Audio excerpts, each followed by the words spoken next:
Un sueño perdido.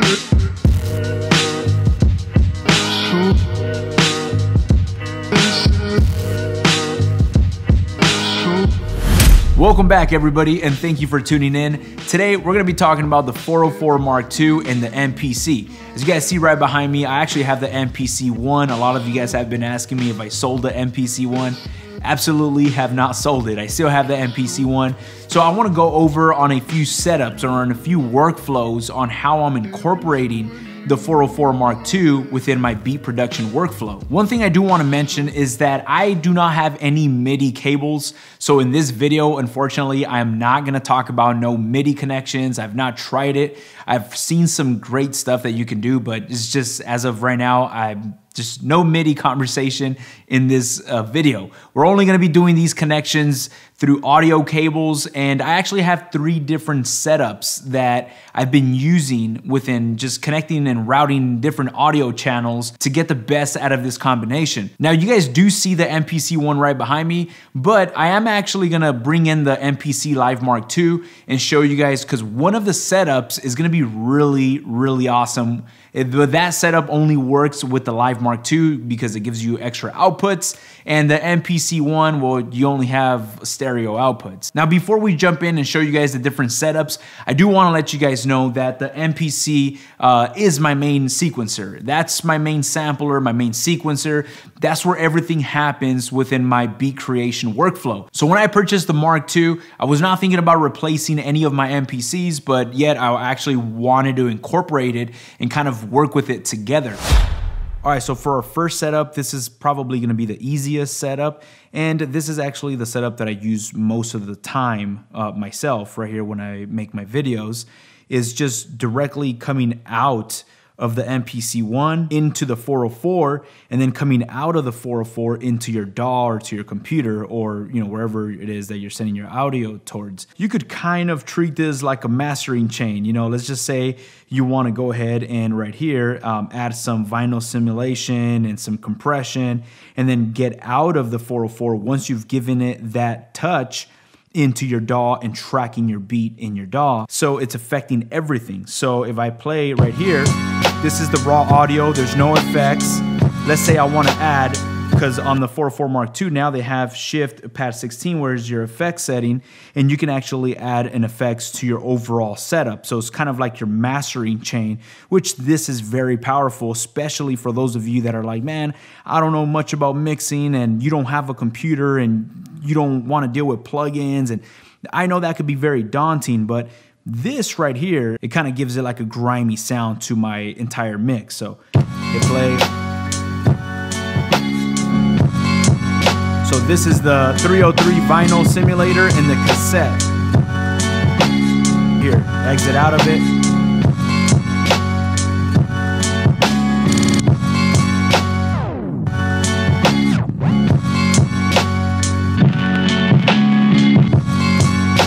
Awesome, so that's been my favorite way of using it. It's simple, it's easy. You're pretty much getting your mix into here, and you're doing like a quick master chain right here, and then taking that out of here into your DAW or into your recording device, wherever you want to track the beat into with these effects.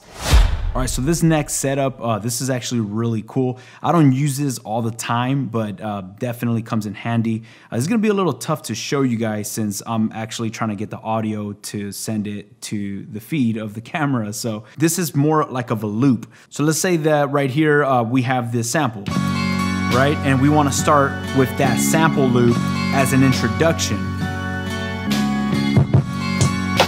and then drop it into the beat. So really quick example on how I would want to use this.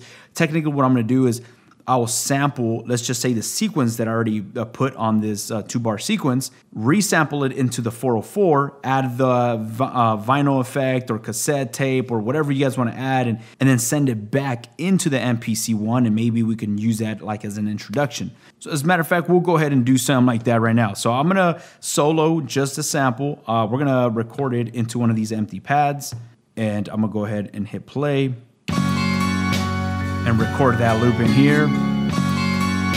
Hit stop, and now we have that right here on pad 1. Actually, let me go ahead and zoom in right here for you guys so you guys can see this a little better.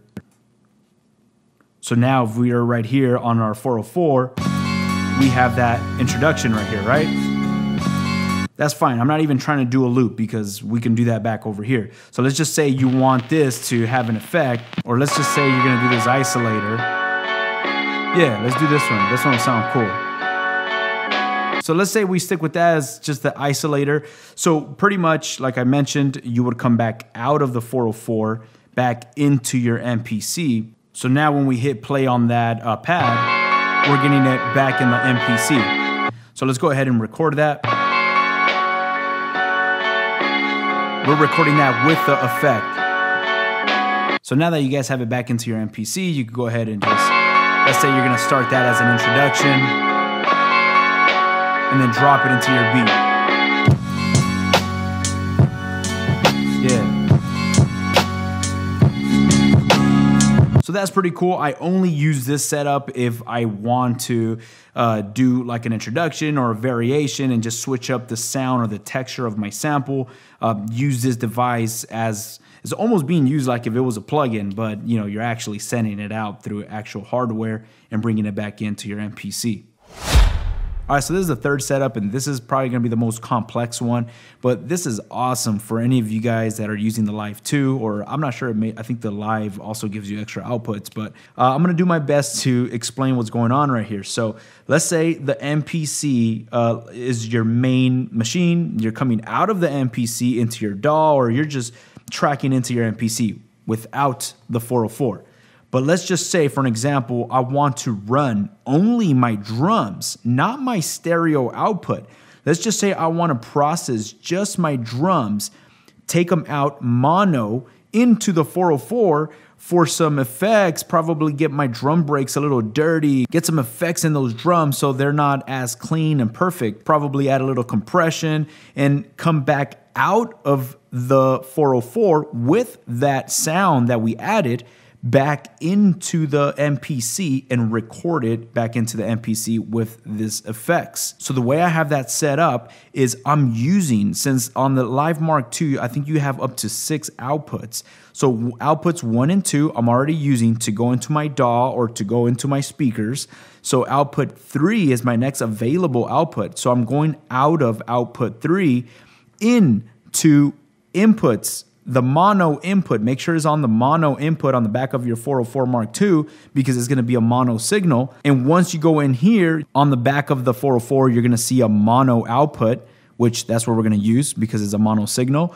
Coming out of the 404 into your sampling inputs on the back of your MPC. And again, we're coming in, we're only gonna sample, there's left and right. I'm plugging into left. It doesn't matter if you're on left or right. It's just whichever one you're plugging into. So right here on your sampler, the signal flow right here is make sure your input goes from stereo, because it's going to be on stereo, switch it to mono, and the inputs, make sure it's on input 1 because I connected it into the top input, which is left. Left input is input 1 and right input is input 2 on the MPC. Once you have that set up, if I hit play, I'm still gonna hear the drums and the sample. But what we wanna do is send out the drums from output 3, because remember, we're coming out of output 3 on this cable. So the way to do that, go back to your main window, and on your main window, you're gonna have your drums and you're gonna have your sample. But in this case, I wanna send out my drums. So right here on my drums, since I wanna send out my drums into the 404, right here on my main window, open up this little eyeball icon. And right here on your program, on your entire program, I wanna go ahead and my drums output, I don't want those drums to come out of channels 1 and 2. I actually wanna switch that output and send it out from channel 3, because remember, we're plugging this cable coming out of channel 3 on the back of the MPC, so make sure you select channel 3. Now that we've selected channel 3, if I hit play, I'm no longer gonna hear the drums, I'm only gonna hear the sample playing back. There you go, which is right, because now our drums are no longer coming out of that stereo output. Now they're coming out of channel 3. So now that we have that set up, if I hit play and I hit external source, I should start getting those drums into the 404. So right now we don't hear anything. I'm gonna go ahead and hit external source and we should hear those drums come in. There you go. See, I'm only affecting the drums. no longer the sample. The sample's not being affected.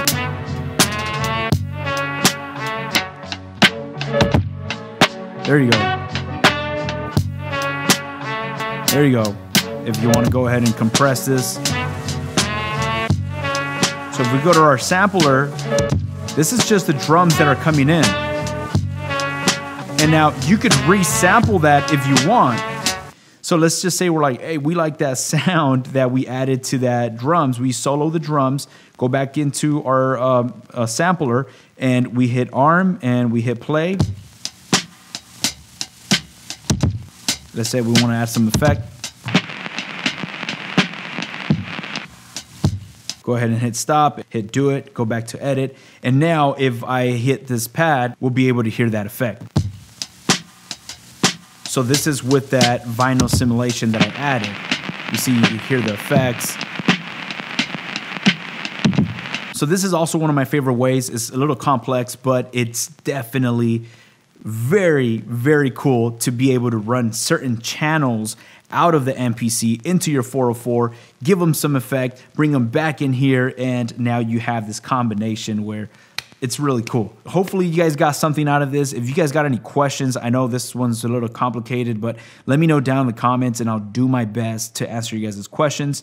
I hope you guys got some value from this setup. Awesome, so I hope you guys enjoyed the 3 different workflows on how I'm incorporating the 404 in my beat production workflow. Now with all that being said, please let me know down in the comments if you guys have any other workflows, or if you guys have any other different ways that I did not cover in this video. Let us know how you guys are using it if you do have this combination, because I honestly learned a lot from you guys down in the comment section. So again, thank you so much for taking the time and watching this video. You guys have a blessed day. I'll catch y'all on our next video. Peace.